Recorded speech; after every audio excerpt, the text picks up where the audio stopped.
em bloco, né? São 13 aulas cada bloco e está lá organizadinho para os irmãos recapitularem as anteriores. Isso, porque ali no canal estão todas as aulas exclusivamente da Escola Bíblica Dominical. Lembrando também que tem um canal dos Gideões também. Você pode entrar, GMOH, Gideões Missionários da Última Hora, tanto na fanpage como no YouTube também. Tá bom? Nós vamos orar então para dar início à Escola Bíblica Dominical. Irmão Eliel. Deus, obrigado por mais essa manhã que o Senhor nos deu. Obrigado pelo privilégio de estarmos aqui, pelo Will, pelo Fabiano, por mim, pelos irmãos que estão do outro lado nos ouvindo ou até mesmo nos assistindo. Alcança-nos com uma bênção, dá-nos o toque do Teu Espírito na edificação da Tua Palavra. Sim, Jesus. Tua Palavra é alimento, é bálsamo, é uma bússola, é a lâmpada, é o remédio que nós precisamos. Sim, Nesse mundo tão turbulento, a Tua Palavra vem acalentar nosso coração. Sim. Deus, abençoa-nos nessa manhã. Que o Senhor tome a frente desta aula e que seja de edificação para todos nós. Abençoa-nos, nós te pedimos, em nome de Jesus. Amém. E amém. A nossa lição hoje é dia 12 de janeiro de 2020, a lição de número 2. O título é A Criação de Eva, a Primeira Mulher. O nosso texto áureo se encontra no livro de Gênesis, capítulo 2, e verso 23.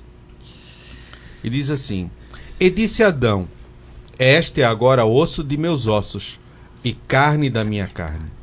Esta será chamada varoa, porquanto do varão foi tomada. A nossa verdade prática: na criação divina, a mulher é tão importante quanto o homem. Ambos se completam e são igualmente importantes ao reino de Deus.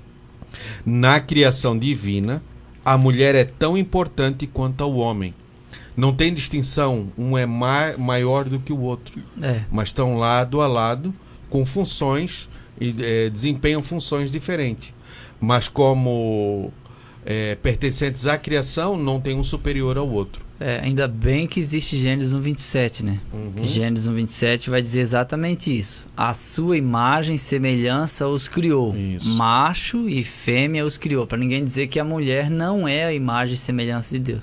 Mas ela é também na mesma proporção do homem, né? Ela é diferente, por isso que completa. Porque se fossem iguais, seria bem chato, né? Homem e mulher iguais, reclamando das mesmas coisas. Então as reclamações são diferentes porque somos diferentes, mas o que falta no homem sobra na mulher, e o que falta na mulher sobra no homem. Então isso gera dependência de um para com o outro, e a gente chama isso de casamento. Como no Ocidente foi formado por várias filosofias, nós temos, e essa filosofia que vem que a mulher é inferior, ela nunca foi cristã e nunca foi judaica, isso é grego. Sim. Isso é da filosofia grega que traz isso. Até tem uma parte que diz que a mulher é inferior ao homem, mas isso nunca foi cristão. Até Jesus, a importância que ele deu às mulheres, e ele colocou no rol, né? Naquela época, o testemunho da mulher não era válido. E Jesus apareceu a Maria Madalena, colocou no lugar, né? Então devemos perceber, quando falarmos algo, alguma coisa que foi incutida em nós, saber o que realmente as Escrituras dizem sobre isso. Então é na mesma linha como Sim. o irmão Eliel falou, até porque Deus deu domínio ao homem. Quando ele diz: Adão, dominarás sobre os peixes, dominarás sobre as aves dos céus, dominarás sobre a terra, dominarás sobre tudo. Deus deu domínio para Adão naquele momento a todas as coisas. Ele só não deu domínio a outro ser semelhante a ele. Não diz dominarás os homens, não. O homem domina o homem, não. Ele não deu domínio sobre outro homem, outro ser humano. E sempre que existe essa dominação de um homem sobre outros homens, ou um grupo de homens, não dá certo. Sim. A gente sempre vê quando existe manipulação, ditadura, o homem que comanda o outro de uma forma 100%, ele acaba sendo manipulado também, e ele fracassa. Até eu ouvi uma frase de um líder mundial, que eu não me lembro agora quem disse isso, mas a frase é a seguinte: portanto, agora eu sou o líder. Digam-me para onde vocês querem ir. Nem ele não sabia para que lado. Sim, né? porque o líder é aquele que lidera a favor daquela comunidade, Isso. daquele grupo, e não alguém que vai empurrando e obrigando na sua Claro. ditadura, como se tivesse poder para controlar o outro homem. Mas graças a Deus que Deus nos deu o espírito da liberdade. Isso. Se vê os filhos vos libertar, verdadeiramente sereis livres. Outra coisa que devemos cuidar no meio da lição também é quando nós falarmos sobre Adão, quando estivermos falando do gênero masculino e também como raça humana também, né? Sim. Porque às vezes se refere como Adão, mas está referindo, ali dentro está o homem e a mulher, o gênero masculino e feminino. Às vezes o sentido é genérico pela palavra homem, né? Isso. Que às vezes diz que Deus criou o homem e às vezes o sentido é genérico. É genérico, ali está o homem e a mulher juntos. Sim. Ele está falando da raça humana, né? Do ser humano. Nossa leitura bíblica em classe, nós encontramos no livro de Gênesis, capítulo 18, verso 2, do versículo 18 ao versículo 25. E disse o Senhor Deus: não é bom que o homem esteja só. Far-lhe-ei uma adjutora que esteja como diante dele. Agora versículo 19, Gênesis 2, 19. Havendo, pois, o Senhor Deus formado da terra todo animal do campo e toda ave dos céus, os trouxe a Adão, para este ver como lhes chamaria. E tudo o que Adão chamou a toda alma vivente, esse ou isso foi o seu nome. E Adão pôs os nomes de todo o gado, e as aves dos céus, e a todo animal do campo. Mas para o homem não se achava adjutora, que estivesse como diante dele. Então o Senhor Deus fez cair um sono pesado sobre Adão, e esse adormeceu. Tomou uma das suas costelas e cerrou a carne em seu lugar. E da costela que o Senhor Deus tomou do homem, formou uma mulher, e a trouxe a Adão. E disse Adão: esta é agora osso dos meus ossos e carne da minha carne. Ela será chamada varoa, porquanto do varão foi tomada. Portanto, deixará o varão seu pai e sua mãe, e apegar-se-á à sua mulher, e serão ambos uma só carne. E ambos estavam nus, o homem e a sua mulher, e não se envergonhavam. Muitas das coisas podem ser extraídas desse texto. É um texto bem interessante, a criação da mulher. Tem dois detalhes importantes aqui, que antes de Deus fazer Adão adormecer, isso foi no mesmo dia, né? Deus criou os animais, Deus criou o homem e Deus criou a mulher, tudo no sexto dia. E aí Adão ficou algumas horas sozinho. Então eu vejo assim que uma das coisas importantes é que antes de Deus criar a Eva para estar ao lado de Adão, Deus deu o serviço para ele, que era de lavrar a terra e guardar. Então antes de dar uma mulher para alguém, Deus vai dar um emprego primeiro, né, para poder você manter essa sua família. Isso é um fato bem curioso. E outra coisa, segunda a coisa importante que eu quero ressaltar aqui para devolver a palavra ao Fabiano, é o fato de Deus ter construído a árvore do conhecimento do bem e do mal e ter feito a proibição somente a Adão. Só Adão. Por quê? Quando Deus chama a responsabilidade, Deus chama do homem. Então a proibição, não comerás da árvore do fruto, qual eu mandei que não comesse, Deus fala antes da Eva nascer. Então Adão repassa para Eva depois que ela nasce, evidentemente. Que daí vai entrar na questão da queda, que é capítulo 3 e será umas aulas subsequentes. Isso. Não que ela fique imune ao erro, né? Ela não era ignorante, mas só por uma questão de detalhe. Que Deus dá a ordem para Adão e quando Deus chama, não chama Eva. Depois do pecado, Deus diz: Adão, onde estás? Isso. Outra coisa interessante no verso 25, e ambos estavam nus, o homem e sua mulher, e não se envergonhavam. Muitas vezes a gente se pega só isso, que é a nudez do corpo, mas é a inocência, não havia maldade. Nada de nesse maldade. tempo. A gente vai ver no capítulo 3 sobre a tentação, mas quando come do fruto, o seu entendimento começa a brotar dentro deles essa parte da malícia e tudo mais, onde começa a se esconder. Aí eles fazem um avental de folha de figueira, né? Isso, e que quando seca aquilo cai, uma enjambra humana, né? Isso. Muitas das vezes a gente pensa assim, não, mas andavam nus e não se envergonhavam, é só o corpo. Não, isso ali está falando do intelecto. Se a nossa mente fosse descoberta e fosse colocada em uma máquina e pudesse passar em uma televisão todos os pensamentos e tudo que se passa na nossa mente, eu acho que talvez a gente cavaria um buraco e, como achava que era criança, saía lá na China, né? Do outro lado, né? querendo se esconder daquilo. Nesse tempo aqui não existia isso, porque não havia a malícia, não havia queda ainda, havia inocência, não tinha a maldade ainda como se tem no mundo hoje, os pensamentos e tudo mais, a carnalidade que nós temos hoje. A palavra do Senhor revela que tanto o homem quanto a mulher são imprescindíveis no reino de Deus. Estou lendo sobre interagindo do professor. Isso foi perfeitamente demonstrado no ministério de Jesus, bem como no dos apóstolos. A quantidade de mulheres que acompanhavam e atuavam de forma protagonista no ministério de Jesus é intensa.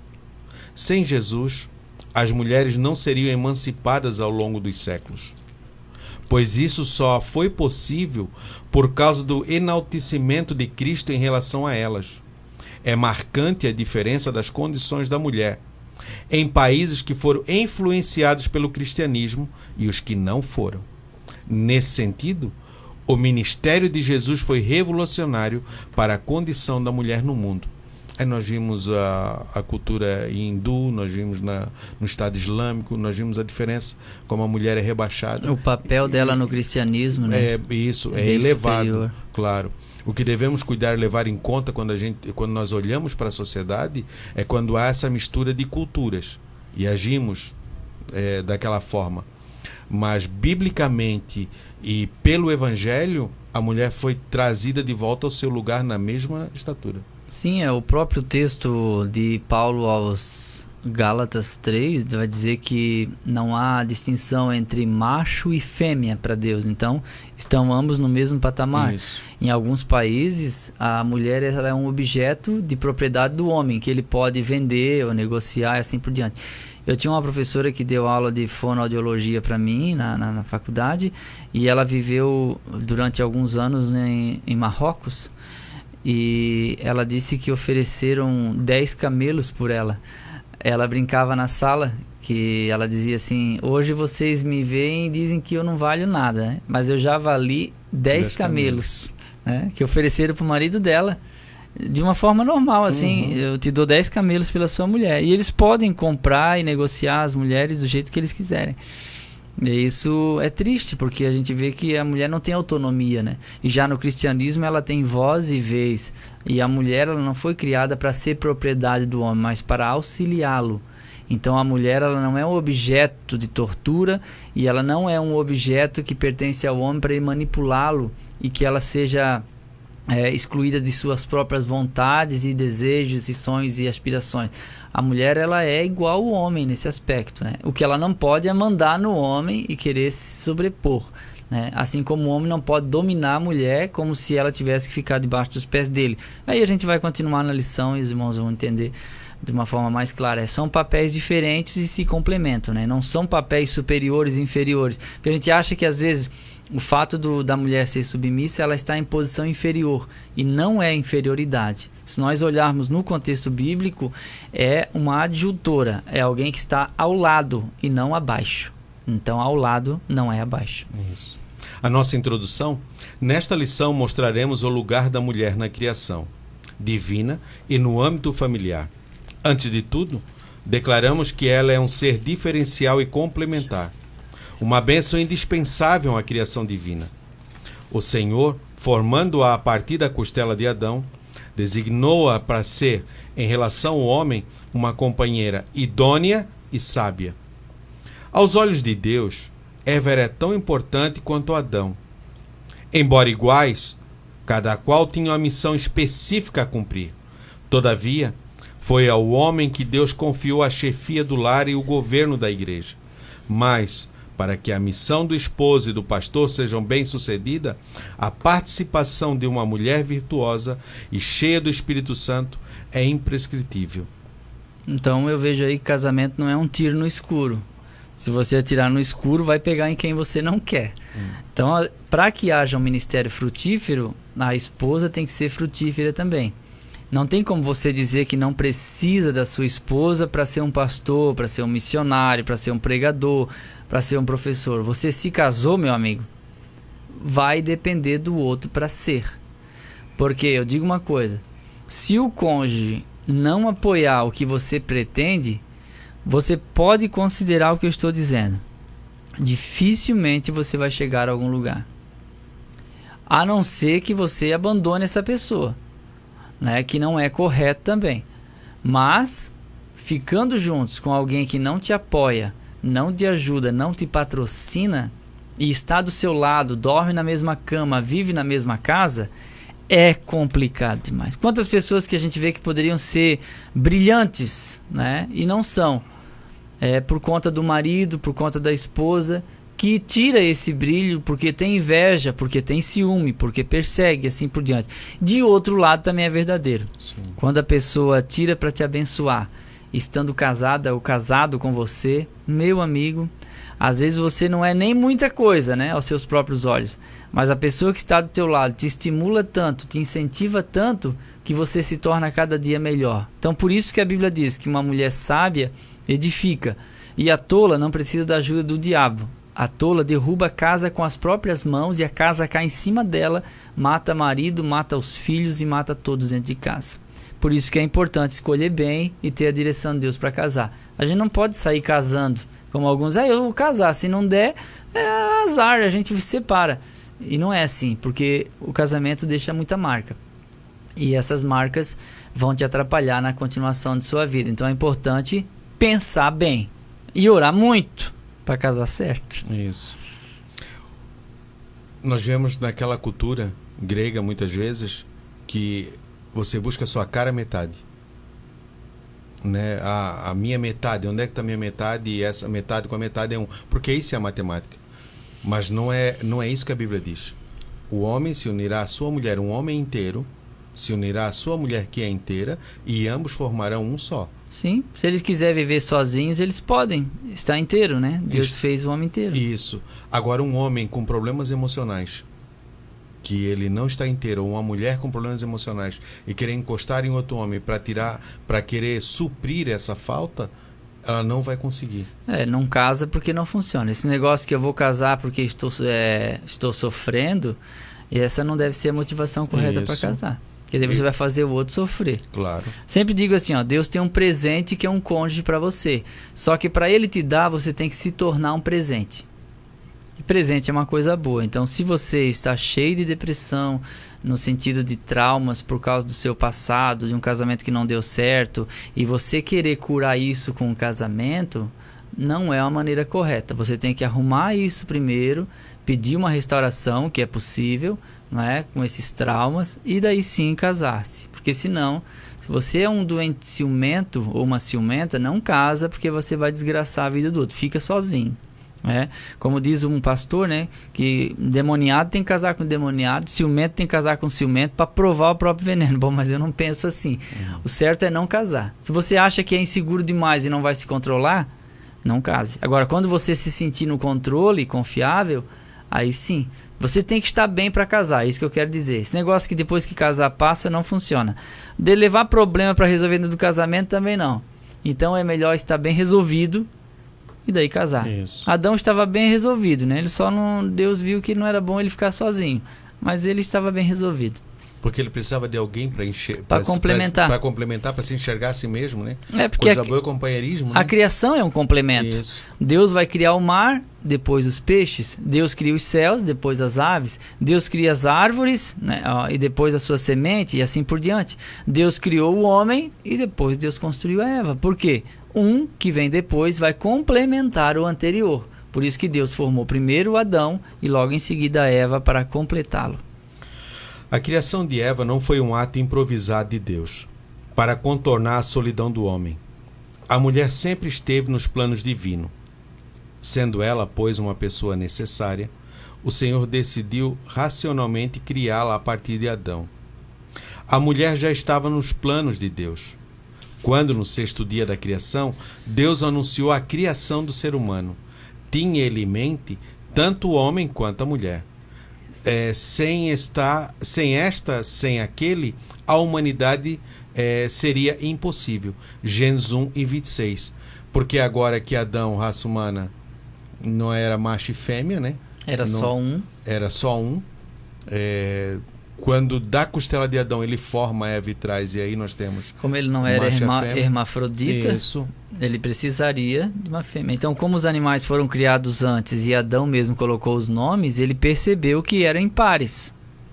Logo, ele sendo um homem tão culto e inteligente, que dizem que Adão era inteligentíssimo, ele percebeu que faltava alguém para completar. Isso. A decisão de formar a mulher. A formação de Eva foi um ato muito particular do amor e a bondade de Deus Pai para com o homem. Na Bíblia, é como filho amado e querido de Deus. Lucas 3:38.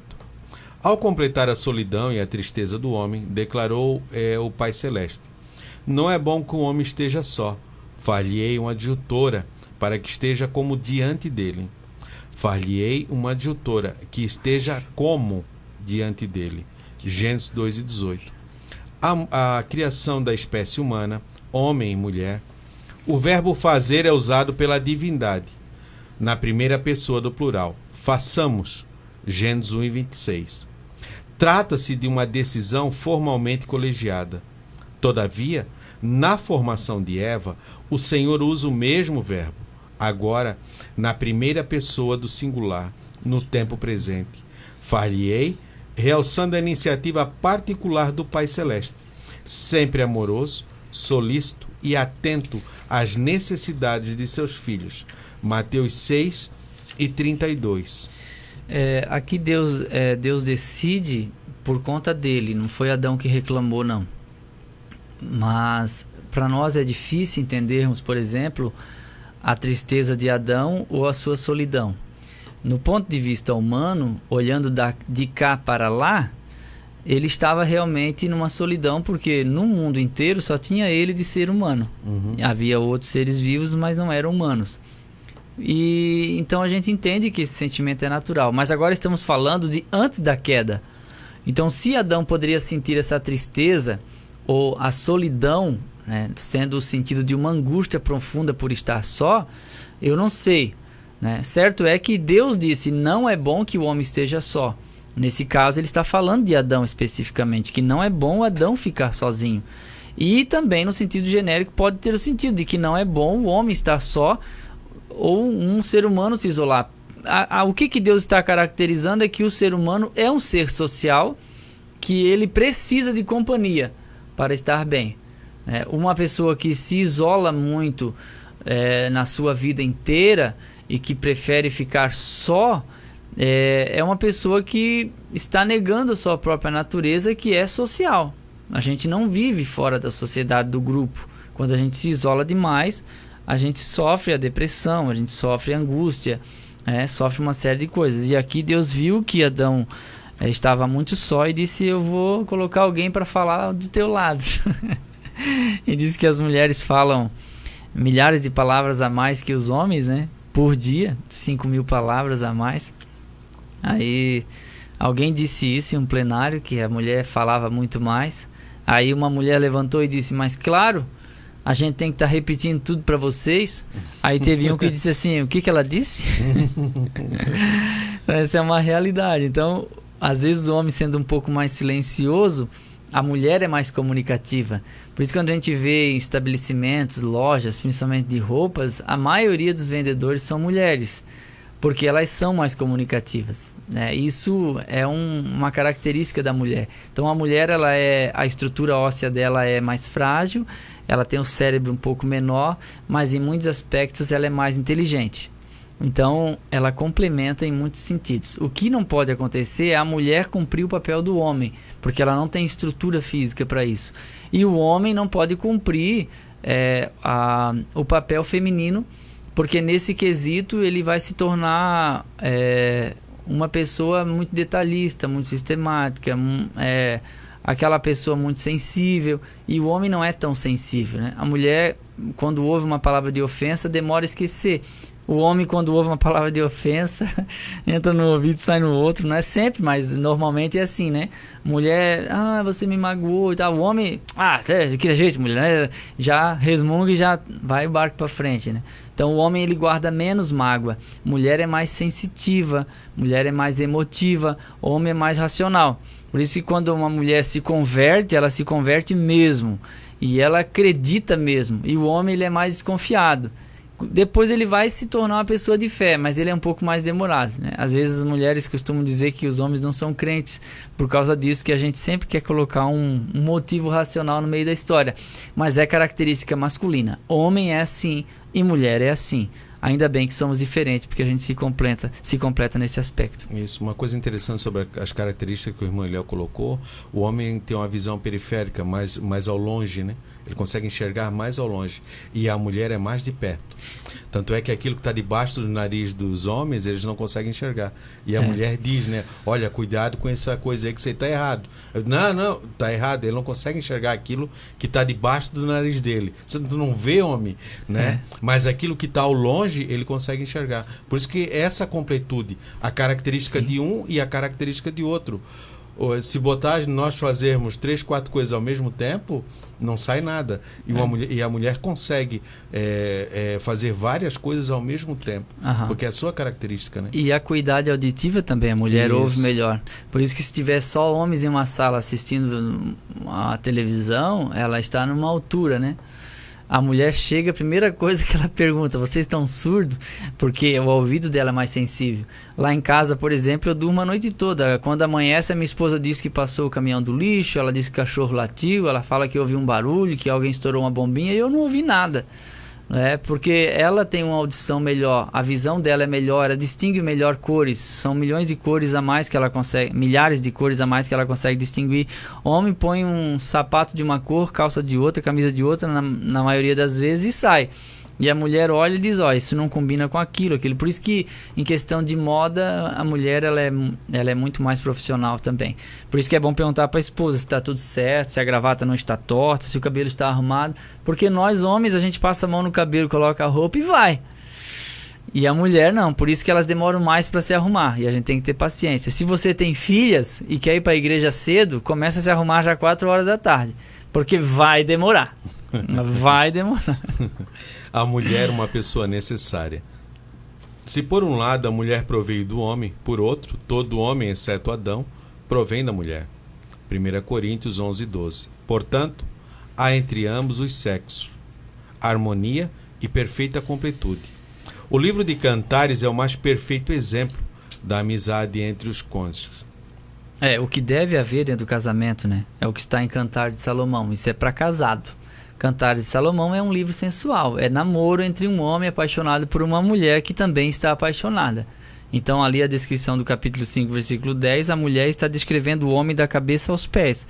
E no capítulo 7, o homem está descrevendo a mulher dos pés até a cabeça, dando detalhes do corpo inteiro. Então, a gente sabe que esse livro ele é literal.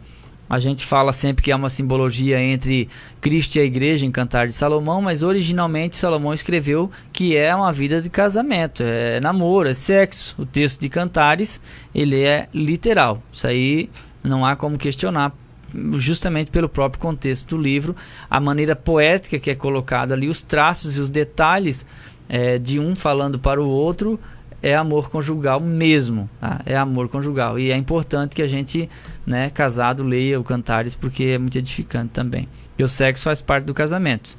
Se você não faz e pode, você está incorrendo em erro, porque o seu cônjuge precisa e você precisa também. Então é importante que o casamento tenha sexo. É a celebração dele, né? A síntese do tópico 1, então, como a gente viu. Então, a criação da mulher não é um ato improvisado de Deus. Deus não viu lá e fez, Deus já estava no seu plano. Ele já planejado desde o início, né? Ele só trouxe Adão primeiro, não o macho, mas o Adão primeiro, e lhe deu o que tinha que fazer e a demonstração, e depois ele traz a Eva. A criação da mulher. A formação da mulher foi um ato mais elaborado e complexo do que a criação do homem, pois envolveu o uso de uma anestesia natural, um procedimento cirúrgico. Nossa primeira divisão, a primeira anestesia. Em primeiro lugar, o Criador, agora também cirurgião, coloca Adão para dormir, e assim o homem adormece profundamente. A primeira cirurgia, estando Adão já adormecido, Deus abre-lhe o peito, extrai-lhe uma das costelas, Em seguida, fecha-lhe a cisão com a carne. Gênesis 2:21. A cirurgia é bem sucedida, a plástica perfeita. Jó 5:18. Deus conhece plenamente a nossa estrutura, porquanto é o nosso Criador. Salmos 103:14. O seu filho também é perfeito cirurgião. Lucas 22:50 e 51. Leia o próximo tópico. Pode ler. Comenta tudo? Não, pode ler que ele é um assunto Isso. só. A primeira engenharia genética. Da costela extraída de Adão, o Senhor forma Eva, a primeira mulher. Gênesis 2:22. Aqui, como em toda a Bíblia, não temos nenhuma narrativa mitológica. Trata-se de um relato histórico, real e confiável. Não é um mito, mas é um relato histórico, real e confiável. Observemos que, da costela de Adão, o Criador coleta o material genético ideal do homem para a formação da mulher. Salientamos que Deus não criou Eva como um clone de Adão. Antes, criou-a como uma pessoa autônoma, consciente de sua existência e sua missão no mundo. Salientamos que Deus não criou Eva como um clone de Adão. Antes, criou-a como uma pessoa autônoma e consciente de sua existência e missão no mundo. Embora a costela que Deus tirou de Adão para fazer Eva, ela tinha ali as informações genéticas, tinha medula, tinha células troncos, nervo, pele. Tanto que quando Adão profere a poesia, ele diz assim: agora esta é osso dos meus ossos e carne da minha carne. Porque quando Deus tira a costela, Deus não tira só o ossinho, como a gente imagina. Se ela é carne da minha carne, a carne de Adão veio junto quando Deus retirou, que ele adormeceu, para fazer a mulher. Então, assim, não digam por aí que o homem tem uma costela a menos, porque isso não tem base. Os homens e as mulheres têm a mesma quantidade de ossos no corpo. Então, nós temos 12 pares de costelas, são 7 pares de costelas verdadeiras, 3 pares de costelas falsas e 2 pares de costelas flutuantes. Então, as verdadeiras é porque elas estão fixadas, ligadas ao externo, que é esse ossinho que tem no meio do peito. São 7 pares. Então, o oitavo par de costelas, ao invés de ligar ao externo, liga na 7ª costela. E assim por diante. A 8ª vai se ligar na 7ª, a 9ª na 8ª e a 10ª na 9ª. Então elas são chamadas de costelas falsas. E os últimos pares, que são 2 últimos pares, são flutuantes porque elas saem da medula espinhal ou do tronco na nossa coluna vertebral e não se ligam ao externo e nem às outras costelas, elas são flutuantes. Então, assim, são 24 costelas, são 12 pares e deu. Homem e mulher têm a mesma quantidade. Então, provavelmente, Adão tinha 13 de um lado e Deus tirou essa costela. E dessa costela, Deus formou a mulher. Então, ela foi tirada do lado, provavelmente do peito. Se Deus usou uma das costelas verdadeiras, é essa costela que fica logo acima do peito, como alguém diz que foi ao lado do coração para ser amada. E não tirou do pé para não ser pisada, não tirou da cabeça para ela não manipular e ser dominadora, mas debaixo do braço para ela ser amparada e protegida. Porque o homem tem 2 obrigações em relação à mulher, a sua esposa: provisão e proteção. Quem sai na rua para ver o que barulho aconteceu não é a mulher, é o homem. Ele é o protetor da casa. Então essa é uma função extraordinária. Ele é protetor, só que ela é a cuidadora. Por isso que a Bíblia não diz: e deixará a mulher seu pai e sua mãe, anunciar seu marido, e ambos serão uma só carne. A Bíblia não diz a mulher. Quem deixa pai e mãe é o homem. Por quê? Porque ele está sendo cuidado pelo pai e pela mãe até a idade adulta. E agora que ele é adulto, ele vai se unir à sua mulher e ela que vai cuidar dele. Então por que dá problema entre sogra e nora? Porque o marido agora está com a gravata torta, só que a esposa não viu. E quem vai arrumar a gravata é a mãe dele. Mas ele já casou, dona. É a responsabilidade da esposa dele.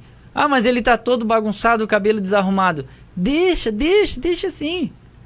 Ele não é mais responsabilidade sua. Quando você levou no altar, que é a mãe que leva o homem no altar, você entregou ele para essa mulher cuidar. Então, se ele está comendo bem, se ele está comendo mal, se ele está com a gravata torta, é problema da mulher dele. Se você se meter, querer fazer sagu, querer fazer almoço, e se você disser que essa mulher, que é sua nora, não está cuidando dele, que é seu filho, você ofende ela. E aí vai criar uma inimizade. Então deixa ele assim, alguém vai ver, vai avisar e que não seja você. E aí não vai dar problema nenhum. Você entende? Porque duas mulheres apaixonadas pelo mesmo homem não vai dar certo. Então aqui nós vemos. Primeira anestesia. Adão caiu em um sono profundo, uma espécie de desmaio. Então ele não sentiu dor nenhum. Porque a Bíblia diz que ele adormeceu. Então enquanto ele dormia, Deus fez a cirurgia. Eu imagino que se ele estivesse acordado, não deixaria Deus tirar uma costela dele. Né? Vem cá, Adão, eu vou tirar uma costela. Ele diz, não, que isso, acabou de fazer, já vai me tirar? Eu estou bem assim, eu estou inteiro. Não é verdade? Ele diz, não, mas tem alguma coisa sobrando aí que eu coloquei em ti para a partir de você fazer. Deus poderia ter feito o homem e a mulher a partir do barro? Poderia.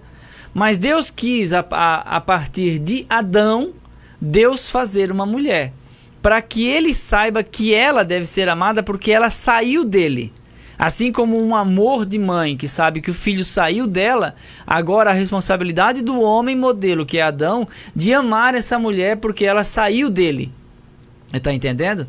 Então ela depende, mas ele também depende. Mas ele deve amá-la e ampará-la porque foi a partir dele. Ou seja, ela é parte de mim, pedaço de mim. Alguma coisa que faltou em mim, ou que sobrou, desculpa, Deus construiu essa pessoa que deve ser amada.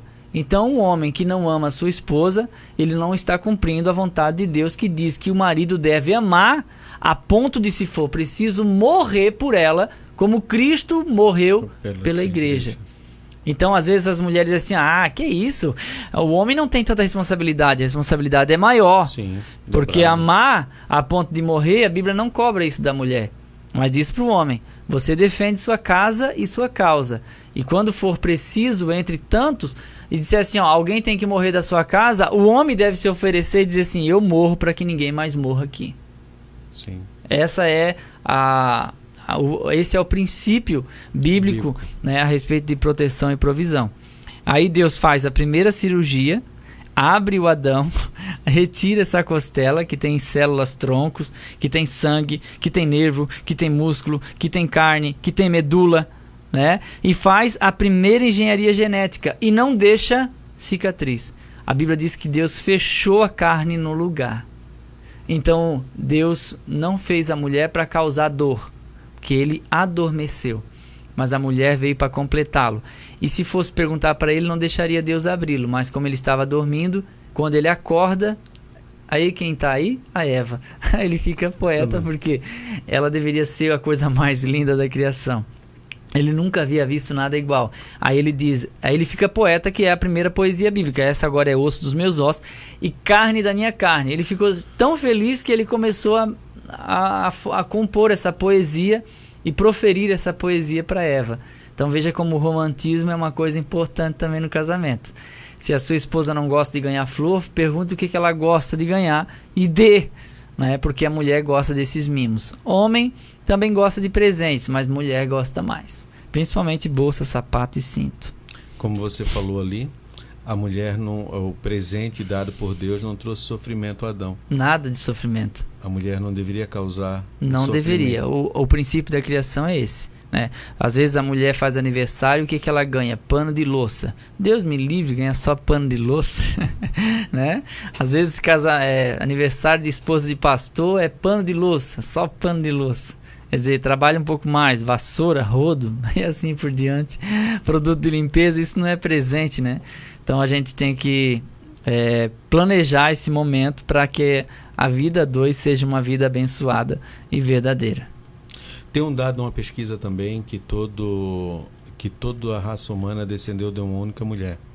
Ah, sim, a Eva mitocondrial, né? Isso. Que a princípio a pesquisa datou de 200 mil anos atrás, que uma mulher que teria vivido na África, porque o que foi feito há quase 40 anos atrás? Foi feito um mapeamento genético e descobriu-se através de uma célula da fita do DNA chamada mitocôndria, e pegaram-se povos das mais diferentes regiões do planeta, né? Os esquimós, os pigmeus, os índios, e de várias partes diferentes, dos continentes diferentes. Foram mais de 150 povos, representantes de povos, e foi feita essa análise do DNA e descobriu-se que todos os seres vivos hoje, seres humanos, eles descendem de uma única mulher. Eu não estou dizendo que isso vem para comprovar a Bíblia, porque essa teoria ela tem um pouco de evolução misturada, mas a questão essa pesquisa da Eva mitocondrial confirmou cientificamente que os seres humanos descendem de uma única mulher. Todos os seres humanos têm essa mesma informação genética. Isso. Veja só que extraordinário. Quando a gente fica tentando descobrir quem criou os dinossauros, bom, quem criou os dinossauros foi Deus. E Deus criou os animais antes dos homens. A gente vê isso lá no 6º dia. Então, em algum momento da história, homem e dinossauros sobreviveram e viveram juntos. Por alguma razão, que a gente acredita que seja um cataclismo ou coisa assim, eles se extinguiram. Mas isso não me dá o direito de descrer na palavra de Deus. Porque não tem o endereço do dinossauro da época bíblica. Bom, não tem na Bíblia esse endereço, mas sabemos que foi Deus que criou todos os seres vivos, inclusive os animais. Até porque a Bíblia não é um livro que vai explicar todas as coisas. Essa não é o sentido ela real não é uma dela, enciclopédia, né? O sentido real dela é revelar o Cristo. Revelar Deus, revelar Jesus e nos dar condições de alcançarmos a salvação por meio do arrependimento e da fé. Esse é o objetivo da Bíblia. Ela não vai responder várias questões sobre células-troncos, coisas atuais ou coisas pré-históricas, por exemplo. Isso. Nosso terceiro tópico: a missão da mulher. A missão de esposa. Qual gentil e solícito pai, o Senhor Deus, conduziu Eva, a primeira mulher, a Adão, que ao recebê-la compôs esse poema: esta agora é osso dos meus ossos e carne da minha carne. Essa será chamada varoa, porquanto do varão foi tomado. Gênesis 2:23. Nessa missão, a mulher ajudará o esposo com os seus conselhos sábios e oportunos. Com as suas orações e com o seu trabalho, no direcionamento da casa, Provérbios 31. Ela é a grande economista do lar, mas, se a esposa não for sábia e idônea, acabará por destruir o esposo e os filhos com as próprias mãos. Provérbios 14:1, que ali diz que a esposa sábia edifica a casa, mas a tola com as próprias mãos a derruba. A citação aqui que aparece também de Provérbios 31, que são conselhos para o rei Lemuel, e o louvor para com a mulher virtuosa, que na verdade é um conjunto de características que pode ou não pode aparecer nas mulheres. Mas todo o conjunto de características é difícil você encontrar alguém, tanto que a Bíblia não diz que ela existe. A Bíblia só diz: mulher virtuosa, quem achará? Aí diz que ela é valiosa. Isso. O valor dela ultrapassa qualquer joia cara, no seu tempo. Mas é difícil de encontrar porque não existe ninguém perfeito. Às vezes o marido quer que a esposa seja perfeita, mas ela não é. Assim como você também não é. Então é importante que se pense a respeito disso, da tolerância. Tolere os defeitos do outro. Caso contrário, não vai dar como conviver. Porque o casamento são duas pessoas que se inclinam e perdem muitas vezes a sua própria razão para poder agradar o outro. Não é? Aqui diz que o marido está nela confiado, isso é uma característica. Ela só faz o bem constantemente, todos os dias da sua vida. Ali diz que ela busca lã e linho e trabalha de bom grado, ou seja, ela mesma faz a roupa para a família, ela que faz os vestidos, todas as roupas dos filhos. Ela é como um navio mercante, ou seja, a quantidade que ela faz de roupa é muito grande e ela sabe negociar à distância. De noite ela já se levanta e de madrugada dá mantimento à sua casa, tarefa às suas servas. Isso é outra característica, 3, 4 horas da madrugada está acordada. É difícil, né, irmã, cumprir isso. Ela examina uma propriedade e adquire. Qual é a mulher que sai procurando um terreno para comprar estando casada, sozinha, vai lá, encontrou. Isso é uma característica que é colocada aqui como uma mulher que sabe negociar, uma mulher inteligente, né? Cinge os lombos com força, ela percebe que o seu ganho é bom, a sua lâmpada não se apaga de noite, ou seja, é uma mulher que trabalha 24 horas por dia. Então isso também é difícil de encontrar, por isso que eu estou dizendo que essa mulher não existe. Mas são características. O que a Bíblia está querendo dizer aqui nas entrelinhas é que é uma mulher trabalhadeira. Ela não come pão da preguiça. A sua lâmpada não se apaga, já que estamos falando de um período bíblico, e que nesse contexto deixar a lamparina acesa à noite era prejuízo, visto que o azeite de oliva para iluminação era muito caro. Mesmo que uma pessoa fosse rica, esbanjar era desnecessário. Só o candelabro no templo permanecia aceso, mas aquilo era um luxo que o próprio tabernáculo dava por uma própria recomendação divina, que o povo deveria, né, doar esse azeite para que esse candelabro ficasse aceso. Então a gente vê que essa lâmpada dela não se apaga. Ela fabrica o tecido para construir a roupa, que é o versículo 19. Ela ajuda todos os necessitados e aflitos. A sua casa, ela não tem ansiedade nenhuma, ela não está preocupada com o inverno, porque todos estão bem vestidos. Ela mesma faz a própria coberta, e isso com púrpura, que é o tecido mais caro depois de tingido dessa época, ou seja, era uma mulher rica. E o marido? O maridão é estimado entre os juízes, ele é um homem muito reconhecido na sua cidade, no seu lugar. Roupa de linho fino, ela faz e vende cintas aos comerciantes, ela é digna, né? Ela quanto ao dia de amanhã, ela não tem preocupação, ou seja, ela não tem ansiedade nenhuma, ela não está preocupada com quem que o filho vai casar, a filha vai se casar. Então essa mulher é uma mulher perfeita. É claro que eu não estou dizendo que deve haver todas essas características em uma única mulher, mas aqui é um padrão, né, de se buscar angariar essas características que são importantes. É uma mulher que às vezes destrói a própria casa, destrói o ministério do marido, é briguenta, é impliquenta, fala muito, fala sempre, cansa, exige demais o tempo todo, está sempre cobrando tudo de todos e briga com os vizinhos, briga com a sogra, com os cunhados, não se dá com ninguém. É uma complicação. Lidar com essa situação não é tarefa fácil. Agora, uma mulher paciente, uma mulher sábia, uma mulher equilibrada, uma mulher que mesmo que ela esteja descontente, ela espera o momento certo para chamar a atenção do marido, não humilha ele na frente dos amigos, ela sabe disciplinar seus filhos, ela sabe educar os filhos, ela sabe dirigir a família, é uma mulher de Deus, é uma mulher de oração, entende? São características que devem existir nessa mulher nos dias atuais. Só que, né, a gente vai ver na sequência aqui na missão de mãe, a importância de ser mãe e o cuidado que a gente deve ter em relação ao esgotamento ou ao trabalho excessivo. E às vezes a cobrança também é muita. É uma mulher que é muito cobrada, que fica tudo para ela fazer, onde o marido não ajuda, os filhos não ajudam e ainda atrapalham, ela tende a partir para um esgotamento mental e físico e ela vai adoecer. O problema é que quem cuida de todo mundo não pode adoecer. E essa mulher está trabalhando demais. E se ela adoecer, ninguém vai cuidar mais dessa casa. Então é importante se pensar também na qualidade dessa esposa. Porque às vezes se cobra demais. Né? Os dias atuais se cobra muito. Principalmente quando a mulher não trabalha fora, se diz que ela não trabalha, né? Ah, tua esposa não trabalha, né, irmão? Ela trabalha dentro. Ela não trabalha fora, trabalha dentro. Às vezes é mais do que fora. E às vezes é mais do que fora. Então é importante pensar nesse aspecto também.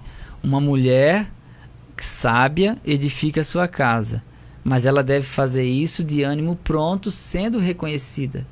Quando se reconhece o trabalho do marido, quando ela economiza para poder ajuntar um dinheirinho para comprar alguma coisa que é prioridade, né? Isso deve ser reconhecido, deve ser falado, deve ser dito. Olha, obrigado por você entender que esse mês não deu para comprar tal coisa, mas mês que vem vai dar. Quando se reconhece isso, né, na mulher, ela se incentiva a poupar mais. Quando o marido arruma alguma coisa em casa, ou ele passou veneno no mato, ou ele limpou alguma coisa, a mulher reconhecer isso. E não dizer assim, não fez mais que a tua obrigação, já demorou para fazer, já era para ter feito mesmo, até que enfim colocou a mão. Não, era para ter dito assim, ó, ainda bem que tem um homem em casa para fazer isso. E daí o homem vai se estimular a fazer outros serviços e outros reparos. Às vezes tem homem que não ajuda em casa porque a mulher é a que mais menospreza o trabalho dele. E cada coisa que ele vai fazer, ela diz, nunca faz nada direito. E às vezes está desempregado, ela chama de malandro, ao invés de dizer assim, nós vamos orar para Deus te abrir uma porta de emprego. Então tem os dois lados na história, que agora eu estou aqui falando e você está pensando.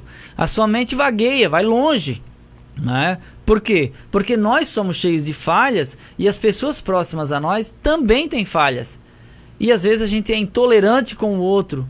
E aí nós queremos que alguém tolere o nosso erro e a nossa fraqueza. Mas não tem como as pessoas tolerarem aquilo que eu não tolero no outro. Então é importante que haja esse reconhecimento. Quando o marido decidir fazer alguma coisa, elogia ele. E isso ajuda. Não é? Quando a sua esposa economiza, sabe organizar a casa, sabe? Porque às vezes a mulher, ela não é uma faxineira de limpar a casa e limpar atrás da geladeira, mas ela faz uma comida maravilhosa, né? E o dia que a faxineira vem, então arreda a geladeira. Essa mulher, ela não deve ser olhada só por uma pessoa relaxada que não limpou atrás da geladeira, mas olha a qualidade que ela tem. O conjunto da obra. É, né? Porque a gente às vezes olha apenas o defeito. Se você quer amar alguém, olha as qualidades. Se você quer odiar, olha os defeitos. Rapidinho você odeia. Uhum. E é uma realidade. Essa é a nossa vida cotidiana. A vida acontece ao vivo. E nós somos falhos. E é diante do nosso cônjuge que nós mais falhamos. Porque na nossa casa somos quem somos. Então se a esposa quiser acabar com o ministério do marido, ela só sai contando os defeitos dele e aumenta um pouquinho ainda. E vice-versa. Se o marido quer desmoralizar a sua esposa, ele como marido falando, vale muito mais o testemunho dele do que de outra pessoa. Então quem está mais próximo, a pedrada pode doer mais. É mortal quando alguém que dorme com você deseja te matar. É só esperar você dormir. E eu falando emocionalmente também. Agora é vital quando a pessoa que está ao seu lado deseja fazer você viver melhor.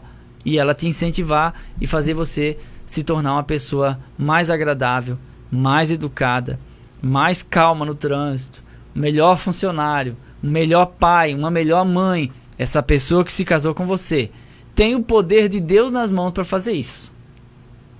E você pode. Que Deus, nesse momento, possa restaurar seu lar. Tem jeito sim. Você acabou de dizer assim, não tem jeito, irmão. Tem jeito sim.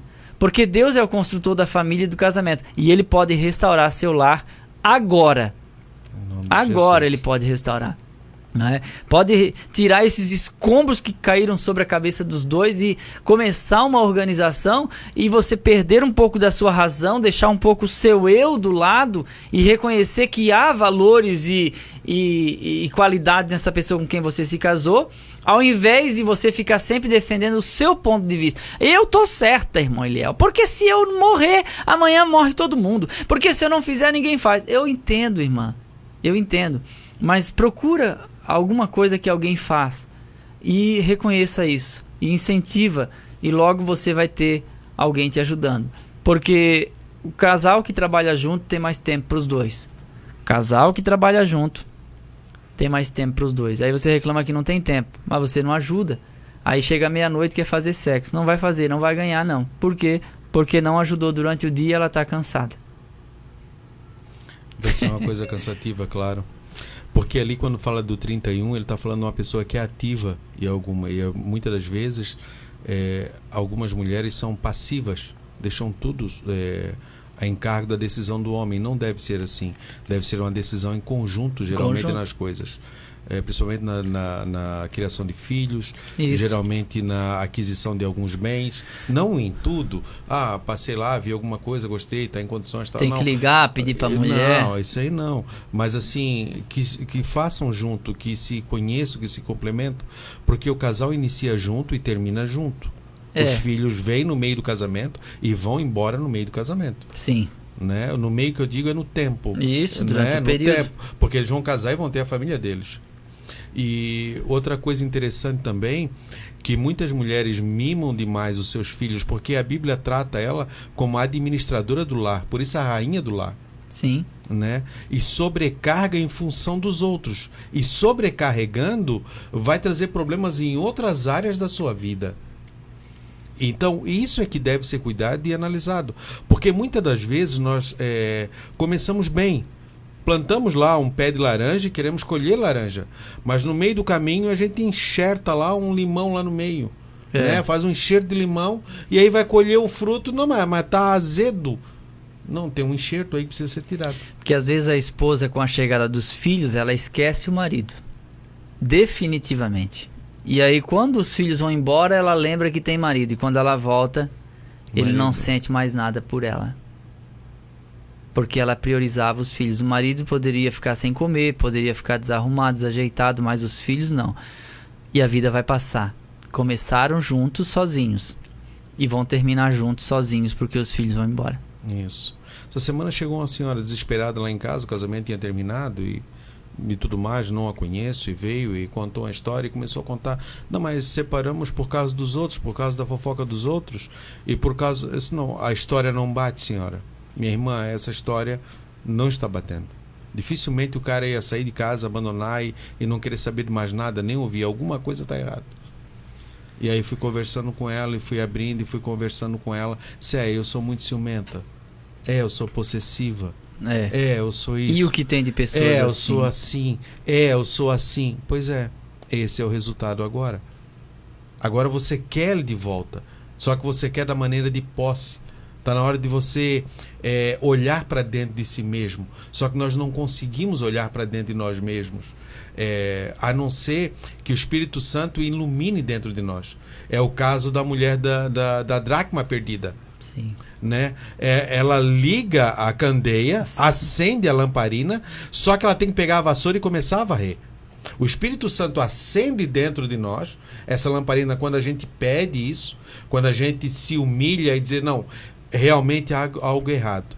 Se eu planejei tal coisa e o fruto que eu estou colhendo não é o fruto que eu espero, se eu penso que eu plantei uma laranja ou plantei banana, mas eu estou colhendo abrolho, estou colhendo jiló, né, que é amargo, alguma coisa está errada. Então eu não plantei aquilo que eu acho que eu plantei.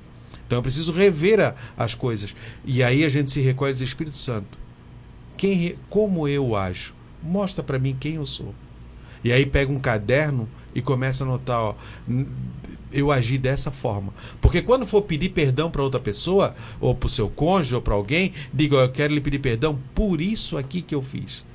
E aí começa uma mudança. Porque quem é bom de argumento é ruim de arrependimento. Nós temos a síndrome de Adão, que nós vamos ver com a queda mais para frente. Senhor, foi a mulher que tu me desse. Vai na mulher, não, foi a serpente. A gente sempre tem, mas nunca olha para dentro de nós mesmos. E uma característica dos homens é não gostar de ficar sob controle de alguém. Então uma mulher possessiva, dominadora, que não deixa o homem ir na frente do portão ou ciumenta demais, quando ele conseguir se escapar, ele não vai mais querer voltar. É como uma ave que acabou de sair de uma gaiola. Isso. Não volta mais. Ele tem que depender muito para voltar. E aí essa situação vai criar problema em todo o seio familiar. São filhos, é toda uma estrutura que se desfaz. E cada casamento tem a sua história, né? Às vezes é um conjunto de coisas que acontecem que ao longo dos tempos veio enfraquecendo, até não existir mais nada. Então a gente tem que cuidar porque os sinais vão aparecendo. O descuido em relação ao lar. Há pessoas que eu conheci que aos 25 anos de casado, eles, sem motivo aparente, eles decidiram se separar. Aí, mas e qual o motivo? Eu perguntei. Não, motivo nenhum. A gente é amigo, na boa, mas não deu mais certo, a gente não quis mais. Na verdade, foi o encanto, acabou o calor, a paixão relacionada ao cônjuge. Eles passaram a ser vistos um pelo outro como amigos. Como uma fonte que foi entulhada, né? Sim. Tá cheio de entulho dentro. Aí você não consegue mais tirar água daquilo ali. Aí os filhos saíram de casa, o que sobrou? Sobrou nada. Não tem mais motivo para estar junto. Isso. Ou reparte a casa no meio. Eu sou conciliador na primeira vara civil aqui em Camboriú, voluntário. Sexta-feira presto serviço voluntário ali, quando é meus dias que são agendados. E a área de família. E eu converso com muitos casais. E ali são feitos vários divórcios e brigas. E quando eu consigo estabelecer entre eles uma comunicação, que a gente consegue conversar e conciliar, eu faço a pergunta, aonde separou? Como começou isso? O que fez vocês se unirem? E o que fez vocês quererem se divorciar? Nunca tem uma resposta conexa. Sempre coisas desconexas. Por quê? Porque nem eles sabem como começou e onde é que começou. Verdade. Né? Só sabe que chegaram naquela situação. É como se estivesse andando por uma estrada e de repente pegasse um atalho e nem percebeu que pegou aquele atalho. Mas aquele atalho os levou a um precipício e caíram. E que nessa manhã, como a Bíblia, quando a gente vai buscar em Deus que possa iluminar dentro da gente, para que a gente possa buscar. Neemias, quando viu Jerusalém, ele jejuou e orou sobre ela e sobre os escombros. Ele ficou analisando os 3 dias andando pelo Jerusalém inteiro. Que você possa fazer sobre ele. Ande sobre o seu casamento. Veja o que encantou, o que uniu vocês, o que trouxe de volta, o que eram as coisas boas. Não olhe só para as ruins. Olhe para as coisas boas, aquilo que encantou. E comece a chorar sobre isso, a lamentar sobre isso que isso tem de novo. E aí tome uma atitude, a atitude da reconstrução. Ela é difícil? É. Tem que ser tomado algumas posições? Tem. Mas reconstrua a Jerusalém novamente do seu lar. A missão da mãe em relação aos filhos, a mulher orienta e apoiada pelo esposo, e a real e mais autorizada educadora dos filhos. Provérbios 1:8. Na igreja primitiva, as irmãs Lóide e Eunice, respectivamente a avó e mãe do pastor Timóteo, tornaram-se referências na educação e na formação de filhos. 2 Timóteo 2:5. Sem o trabalho dessas mulheres, o apóstolo Paulo não teria condições de integrar o jovem à sua equipe missionária. Embora criado em 2 culturas, Timóteo recebeu uma formação cristã de excelência. Atos 16:1. Então, sem essas mulheres, seria difícil. E a missão como súdita do reino de Deus. Ao lado de seus maridos, as santas mulheres poderão ajudar que ainda não demonstram a esperada maturidade cristã. Haja vista o exemplo de Áquila e Priscila, os orientadores espirituais do erudito e eloquente Apolo, Atos 18:26. Aqui uma coisa importantíssima é o papel da mulher como educadora. A mulher, ela fica naturalmente, as que não trabalham fora, né? Mas elas têm bastante tempo com os filhos, as que trabalham dentro de casa, e elas têm uma dessas funções. Ela é educadora. E por isso que a Bíblia diz que uma mulher sábia, ela edifica, e edificar é construir. Então ela vai ensinar seus filhos a respeitarem e a obedecer. De vez em quando os filhos eles querem mandar na mãe, né? E a mãe ela tem que ser firme. Irmã, não negocie a sua autoridade. Não negocie. Fale sério, fale firme, fale olhando nos olhos e determine os limites e mostre que você manda na casa. Não perca as rédeas da sua casa para os seus filhos, porque seu marido sai para trabalhar e você vai ficar com os seus filhos. Aí uns estudam de manhã, outros à tarde e outros períodos querem fazer o que querem. Eles vão fazer o que você quiser que eles façam. Se você deixar eles no celular o dia todo, eles vão ficar o dia inteiro no celular, não vão fazer nenhuma outra atividade. Se você deseja que seus filhos sejam melhores, faça-os estudar no horário em que estão em casa. Separe um tempo, dê atividade. São filhos adolescentes? Pode arrumar o quarto sim, pode passar um pano, pode cuidar de um cachorro, pode roçar uma grama. Por quê? Porque eles vão se acostumando com o serviço. E outra coisa, irmã, irmão, não dê tudo que seus filhos querem. Não dê. Não dê. Mesmo que você tenha dinheiro, faça eles esperar por alguma coisa. Porque se eles ganhar tudo na hora, eles vão pensar que a vida vai dar a eles facilmente. E eles vão obter isso por meio dos pais e por meio da mãe. E isso não é bom. Você não teve tudo que você queria quando era criança, mas você aprendeu a valorizar. Você teve pais enérgicos, mas você não odeia eles por isso. Por que você quer dar tudo o que você não teve? Não é? Um amigo meu me mandou uma mensagem. Eliel, tu não comprou ainda um celular pro teu filho, seu mão de vaca? Brincando comigo, né? o meu filho tem 15 anos e ele não tem um celular. Quando ele quer usar, eu empresto o meu para ele ligar para alguém. Mas como ele está sempre com a gente, então não tem necessidade. Aí eu disse, não, é que o celular é o seguinte, ele não vê a hora de completar 16 anos para ele trabalhar, para comprar um celular. Então ele quer muito trabalhar, porque ele quer comprar uma bicicleta nova, ele quer comprar um celular.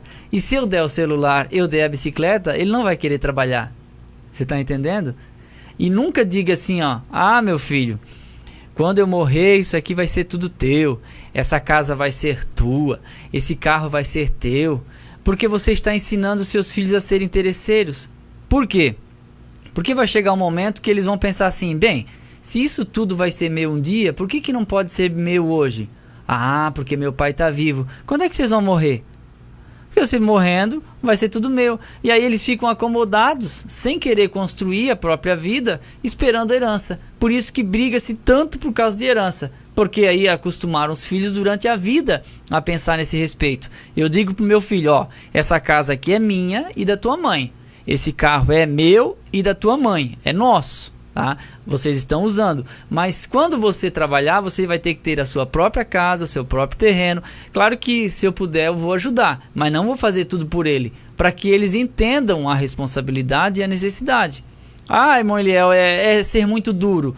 Gente, se a gente for muito mole, muito frouxo, deixar os filhos fazer o que querem, eles não querem ir para a igreja, eles não querem acordar cedo, eles não querem sair do celular, eles não querem brincar, eles só querem fazer o que eles querem, e o que eles querem não é o certo. A gente é que tem que saber o que é o melhor para os nossos filhos, e não eles. Ah, mas agora eles já são de maior, é a mesma coisa que eu digo pro meu filho, ó, quer ficar 15 minutos debaixo do banho? Debaixo do chuveiro, desculpa. Quer mesmo? Quer? Então tu pode ficar, quando você casar e pagar a sua luz. O que ele vai pensar? Eu tenho que casar e ter meu canto. Tu quer chegar e sair a hora que você quer? Quer? Então tá, quando você ter a sua casa, você sai e chega a hora que quiser. Enquanto estiver na minha casa, você pode ter 50 anos, você vai ter que me obedecer. E isso vai estimulá-lo a ter o próprio canto, a própria vida, a própria casa, a própria esposa. Porque se você der toda a regalia, para que ele vai casar? Para quê? Se você faz uma comida maravilhosa, irmã, se a sua filha vai casar, por que ela vai se casar? Ela não quer, ela vai namorar porque ela pode dormir com o namorado na sua casa. Ela não gasta com motel, tá bom, tá bem assim, tá tranquilo, porque lá atrás você não chamou na chincha, como a gente diz aqui em Camboriú. É claro, irmãos, que eu não estou dizendo aqui que o meu filho é padrão de perfeição, que eu sou padrão de pai, só estou explicando como é que eu tenho feito com o filho de 15 anos e a menina com 4. Assim que eu tenho feito. A ciência orienta isso, a psicologia orienta isso. Quando você vai ver na psicologia e tudo mais, orienta isso. Há alguns psicólogos que eu tenho acompanhado nas redes sociais e eles falam isso. E até um comentou que uma vez ele queria ir numa banda musical que ia ter, e a mãe disse, não, você não vai. Ele assim, não, eu vou, senão você não vai. Não, quando você tiver a sua idade, quando tiver a tua coisa, você vai poder escolher. Hoje, você está na minha casa, é do meu jeito. Ah, tá, mas como é que tu queres que eu te ame desse jeito? Desse jeito eu não te amo mais, né? Desse jeito eu não te amo. Ele disse, mas eu não quero que tu me ame. Eu não quero o teu amor. Eu quero o teu respeito. Os nossos pais antigos ensinaram nós a respeitá-los. E nos ensinando a respeitá-los, nós os amamos. Hoje, os pais querem que os filhos os amem.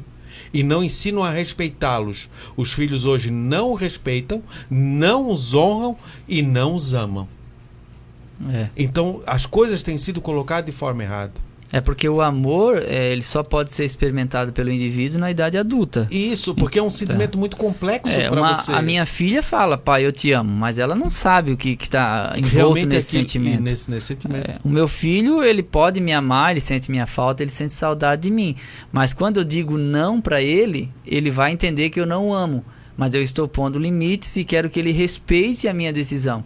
E ele respeitando a minha decisão, ao longo da vida ele vai me amar.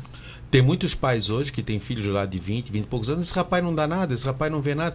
Mas aí, o problema às vezes não está nem no filho. O problema estava no pai que lá atrás, quando era no início, não tomou as posições que deviam estar. Agora o resultado está aí.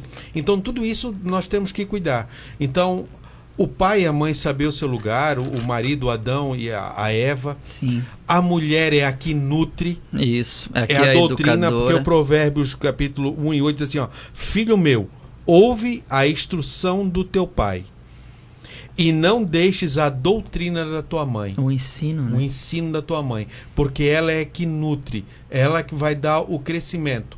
E o pai é aquele da flecha, né? Da aljava, Sim. que atira longe, que direciona o filho. Diz, olha, esse é o caminho e te lança para o mundo. Os grandes homens, você vai ver, que nós vimos, se você vê, você vai ter as mães atrás deles. Sim. Os ensinamentos. É. Né? Igual o filho do Ratinho, né? Que ele assumiu de governador no Paraná. Isso. E na palavra de posse, ele disse pro pai dele, que é um apresentador da televisão, o Ratinho, né? Ele disse assim, pai, quando eu não queria acordar para ir para a escola, o pai tirava a minha coberta. E todo dia fazia isso até que eu aprendi a acordar cedo. E eu quero te agradecer pelas tantas vezes que você tirou a minha coberta. Claro. Por isso eu cheguei aqui. Isso. Então, quando a gente exige as mães enérgicas, já foi comprovado, mãe enérgica criam filhos melhores. Enérgica. Né? E não é só filhos melhores para a casa, filhos melhores para a vida, para a sociedade, uma sociedade melhor. Então devemos cuidar, ter o cuidado disso, analisar. Por isso que eu falei, já comentei sobre isso, que pedimos ao Espírito Santo, que a Deus, que ilumine o nosso entendimento para que possamos enxergar as nossas atitudes e por que está acontecendo aqueles resultados. Quando você vai ao médico, o médico pergunta, o que você está sentindo? Porque daquilo ali ele vai tentar buscar a causa daquele sintoma. E ele não adianta tratar o sintoma, porque daqui a pouco isso só vai aumentando e prejudicando mais. Ele vai procurar tratar a causa daquilo, para que não tenha mais o sintoma. Então que possamos, a partir de hoje, buscar por que o casamento é dessa forma, por que a minha esposa age assim, porque como o irmão Eliel falou, ela é a que constrói, a que edifica. O irmão Eliel é colocador de piso, tem um nome específico? Não? Azulejista. Azulejista. O irmão Eliel é azulejista. Quem é aqui de Camboriú, da nossa região, e conhece os prédios de luxo que tem na nossa orla marítima, muitos daqueles azulejos e pisos que foram colocados, foi o irmão Eliel que colocou. Junto com o seu irmão, né? Isso, também. Junto com o seu irmão. Colocou. E foi muito bem colocado apartamentos que valem milhões. Mas se aquela construtora que o irmão Eliel trabalha trouxesse piso de segunda qualidade, trouxesse argamassa de segunda qualidade, o serviço sairia o mesmo? De forma alguma, né? O piso tem que ser de primeira qualidade. Tudo tem que ser de primeira A qualidade. mulher é que edifica, mas o marido é que traz de fora o material. Sim. Qual é o material que você está trazendo para que essa casa seja edificada? Às vezes nós reclamamos, mas o material que a gente está usando é um material ruim. Reconhecimento, respeito, dignidade. Às vezes as pessoas não trazem dignidade a outra, né? Às vezes para o carro a gente compra uma peça, se mata e faz tudo para que aquilo seja o melhor, mas às vezes por cônjuge a gente quer Deixa dar o o de pior. segunda, o pior. Então assim, qual o material que você tá, o homem, qual o material que você está trazendo para dentro de casa? E agora para a mulher, o que você está fazendo com esse material? E uma coisa importante é o marido reforçar a autoridade da esposa, porque às vezes a esposa impõe alguma coisa e o marido vai e tira a autoridade dela e diz assim, não filho, não, isso aí a mãe falou, mas é diferente. Não. Então é importante que o marido reforce, porque o homem, ele é muito respeitado. A voz do homem é muito respeitada. Sim. Então ele ajuda a pôr os limites que a esposa estabeleceu e manter esses limites. Então devemos cuidar e ver isso. E quando o irmão Eliel também recebeu o material, nem sempre recebeu o material de primeira linha. Às vezes pegou com material ruim, com defeito. O que ele fez? Tentou ajustá-lo, adaptá-lo a fazer para extrair o melhor daquilo. Na verdade a gente chama o engenheiro manda tudo para a fábrica de novo. Isso. Mas quando teve que fazer, às vezes a pessoa não tinha condições, porque nem todo homem ou toda mulher, ele tem uma estrutura. Às vezes ele quer fazer o melhor, mas ele não teve todo o conhecimento, não tem todo o jeito. Tem homem que é mais bruto, tem outro que já é diferente. mas que você possa manobrar, pegar isso que você tem e extrair o melhor. Amém. Procure sempre extrair o melhor das coisas, nunca o pior. A nossa conclusão, que as horas se passam, o Senhor Deus criou a mulher com uma nobre missão de auxiliar e complementar o homem. Juntos formam a humanidade. Sozinhos e isolados, tendem a desaparecer. Por esse motivo, a missão da mulher cristã, a semelhante da esposa virtuosa de Provérbios, deve ser cumprida de acordo com a palavra de Deus e sempre com o auxílio do Senhor. Gênesis 4:1. A mulher, enfatizo, deve ser vista e tratada como coerdeira da vida eterna. 1 Pedro 3:1. A Bíblia manda o homem amar a sua esposa, amar como Cristo amou a igreja. E a mulher, ele manda honrar o seu esposo. Que cada coisa esteja no seu lugar. E onde cada coisa está no seu lugar, tudo flui. Que possamos acender essa lamparina dentro de nós e varrer até encontrar a dracma que se perdeu. Irmão Eliel? Só mandar um abraço para a irmã Maria Demétrio, que é a avó da minha esposa, minha avó também, que está sempre assistindo a gente. E ela gosta muito do Fabiano também. Isso, ela sempre manda mensagem. Pai do Senhor, irmã Maria. Deus abençoe a Maria Demétrio, obrigado por ser assídua. Isso. Tem 84 anos e está lá firme e forte. E também a irmã Antonildes e o irmão Isaías, que mandaram mensagem para mim aqui no meu celular. Um abraço, tá bom? Obrigado por estar sempre ligadinhos conosco. Eu nem sei o que vocês falaram, porque eu não posso ouvir áudio aqui, né? Mas eu sei que vocês sempre lembram de nós e sempre assistem. Então, nosso abraço a todos.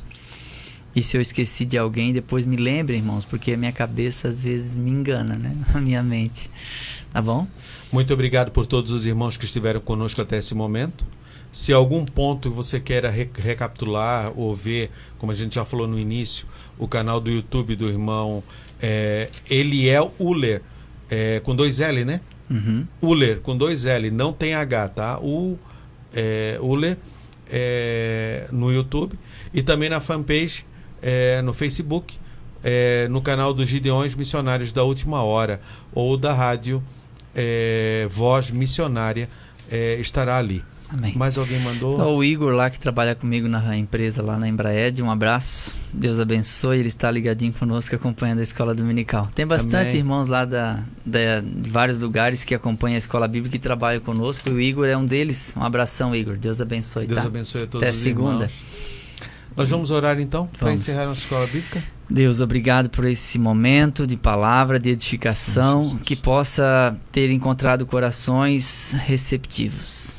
Que a edificação permaneça e esse ensino faça diferença na vida dos nossos alunos. Sim, abençoa cada um com a tua doce presença nessa continuação de dia e uma semana de paz e abençoada a todos os nossos alunos, sim, em todas as áreas. Obrigado, Senhor, em nome de Jesus. Amém. Amém.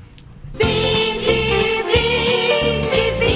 estudar com os professores que muito nos quer ver. Acabamos de apresentar Escola Dominical. Escola Dominical. Orientação didática, Departamento de Ensino da Escola Bíblica Dominical de Camboriú, Santa Catarina. Até a nossa próxima escola, se Deus assim nos permitir. Escola Dominical.